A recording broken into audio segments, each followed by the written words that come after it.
Здравейте, аз съм Галя и днес искам да ви разкажа за ето този приятел тук, който ми цъфти. Този прекрасен фаленопсис, който издирвах с години, докато най-накрая го намеря. Ам, Честно казано, не съм сигурна точно как се казва. Защото растението, което купих, беше с написана на ръка табела, на която пишеше Amabilis по тетраспис C1.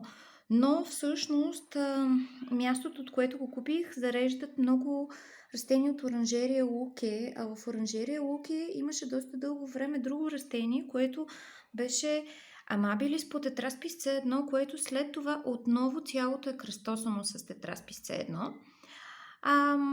Така или иначе, аз ще го наричам по първия начин, т.е. само Amabilis по тетраспис C1 или както се е регистриран хибрида Хелга Локасен.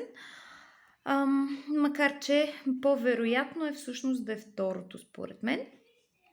И така този приятел тук, уникален, ето така, малко ръката ми за мащаб, да видите за какво става дума.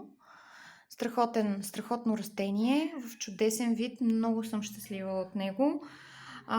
Макар че беше малко инатлив и в началото не искаше да цъфти. Купен е 2019 година, но първият му цъфтеж беше тази пролет. За първи път, някъде юни месец ми цъфна за първи път.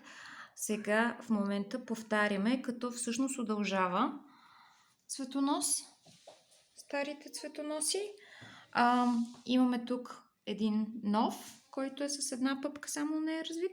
И тук този също удължава.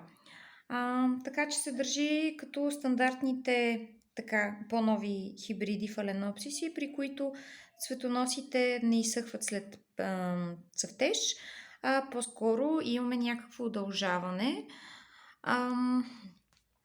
Растението е... Нека да видим. Смятам, че не е пресаждано. Мисля, че е в оригиналния субстрат, в който съм го купила. Ето тук има още едно цветоносче, което дали ще развие или не. Съжалявам, няма фокус, не се знае. Но така или иначе и така ми е предостатъчно. Голям красавец е, не мога да му се нарадвам.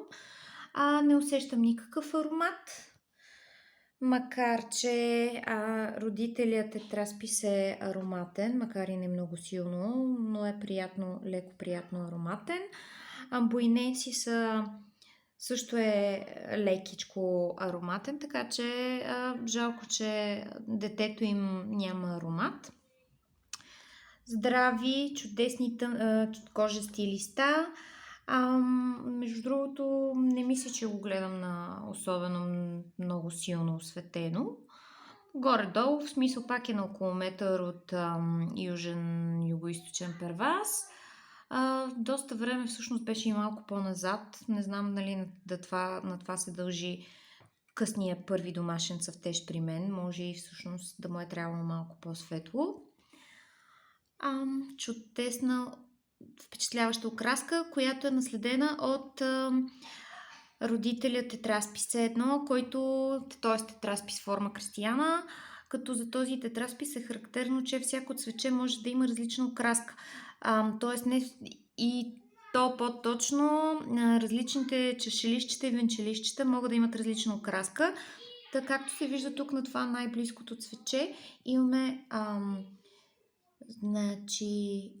имаме бяло венчелище с чертички от дясната страна и чашелищчетата, които са отзад, трите са еднакви с много чертички. Така, чудесно растение. Наистина не знам какво толкова да кажа за него.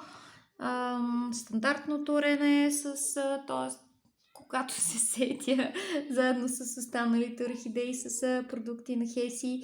Все още не мога да кажа, че напълно съм го научила.